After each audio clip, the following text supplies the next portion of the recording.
当年的银牌得主许淑净顺理成章递补金牌。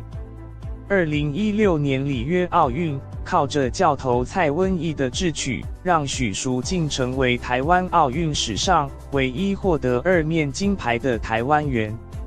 据了解，许淑净在2017年底出征世界举重锦标赛前，接受中华奥会的禁药检查，原本药检反映呈阴性，但 WADA 认为许淑净的生物数值异常，要求负责检验的日本30实验室用更精密仪器再做进一步检查，才认定许淑净用药。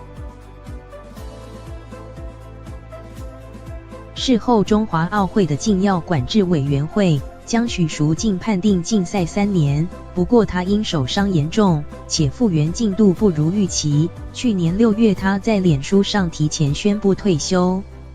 不料 WADA 近日来函要求，中华奥会需在4月5日前把所有因服用禁药列管的员全部上网公告，才让此事曝了光。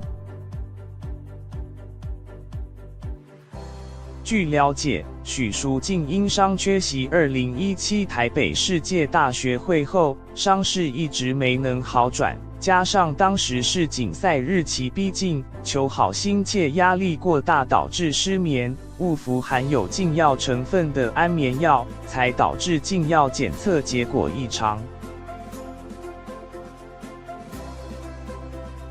对于过去中华奥会为何没不公布服用禁药选手名单与竞赛期限等相关资料，奥会则表示，类似案件涉及选手个人隐私，且长久以来都没对外公布，并非许淑净才拥有特权。